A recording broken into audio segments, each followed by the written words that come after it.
Hey guys, this is my next pedal I'm going to try to build. It's a General Guitar Gadgets Jack of all Mini Boost Boutique Boost, and it's supposed to be a clone of a Fulltone Fat Boost, either version 1 or version 2 of it. I'm not too sure. I think there's 3 or 4 versions of the Fat Boost out now.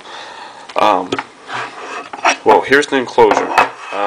It didn't come pre-drilled, so what I had to do was I covered it up with masking tape, and that allows me to draw these lines, kind of make sure everything's symmetrical, and kind of helped me out, helped me figure out where I wanted to put the pots and stuff. So that's where I'm going to drill the pots.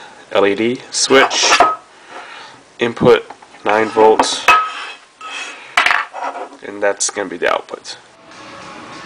Alright, so I went ahead and I drilled the first 4 holes.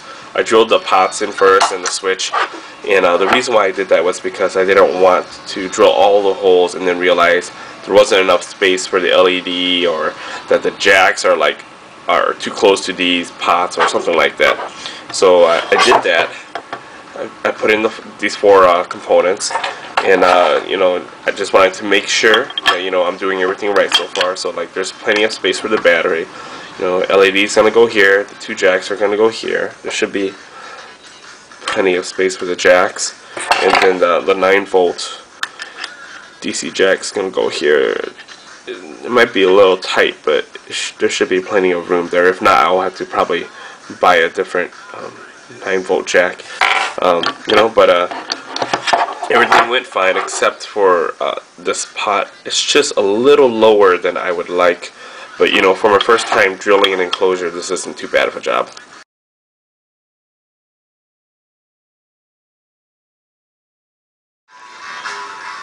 Alright, as you can see, I am done drilling. There's the LED, that's the output jack. There's the input jack on top, and that's the 9 volt jack on the bottom there. Right, and then here's the battery, and then I'm going to bring the battery clip down this way, because it's going to get crowded because of the 9 volt jack here. And then I'm going to put the PCB right here. They make, like, 3M makes like these like clips that you can actually put in here, and then on the other side there's like a little sticky like tape, and you can actually, you know, I can put those things right on top of the pots here, so that it would just sit elevated above the pots. Or I can take a business card and fold it in half and stick it in between the pots or the PCB. I'm not sure which one I'm going to do yet. But yeah, the PCB is going to go up there. And because the PCB is going up there, I wanted to put the LED down here because I didn't want the LED to touch the PCB at all and short it out. So the LED is a tight fit, but I should, it should be fine. I just have to do a little planning and just be a little extra careful down there. So, alright, there it is. Looks great.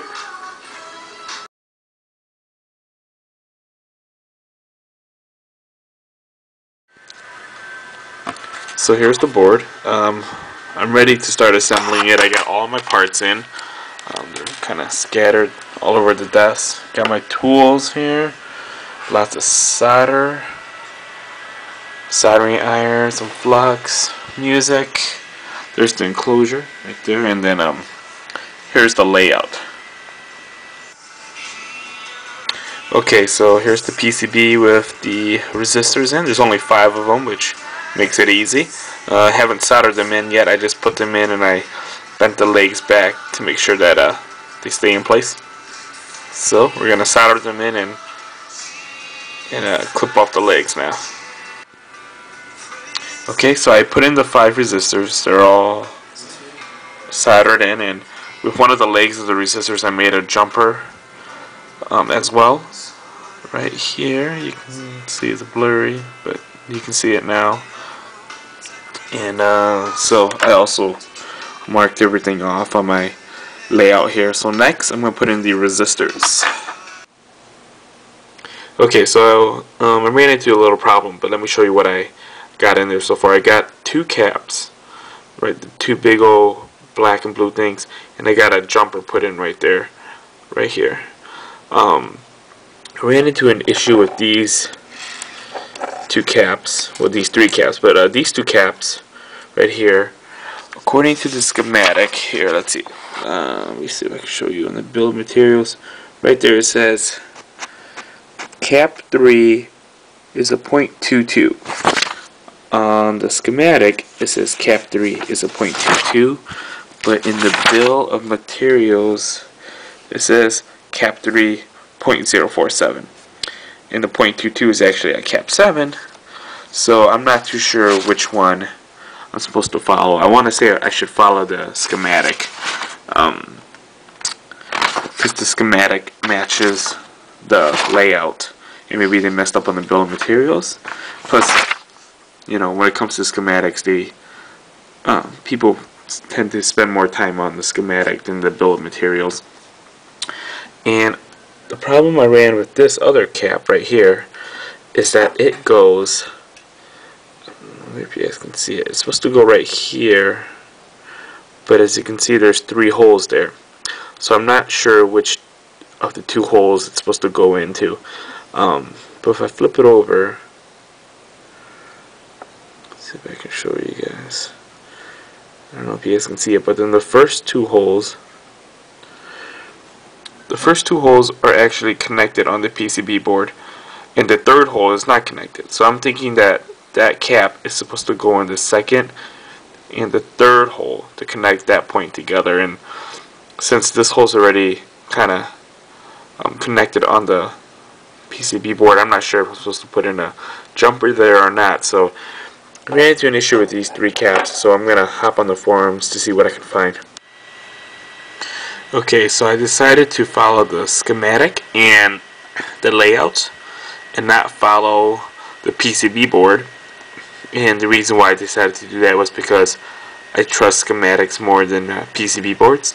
So the cap on the left is cap 3, which is a 0.22, and the cap on the right is a 0.047. So, you know, follow the schematic, and everything traced out that this would be the proper spots for these. And as for this cap right here, the one with the 10 on it, the orange one, I decided to put it on the outside too and leave the middle one blank, because again I followed the schematic, and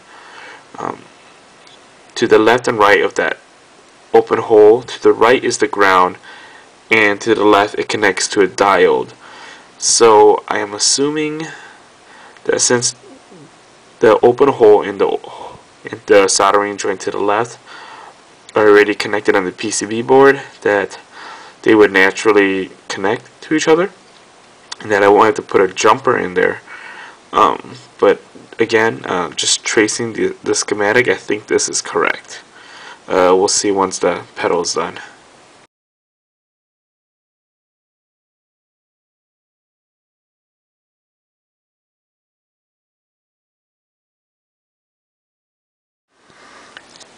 Okay, so everything's wired in, and it looks pretty good.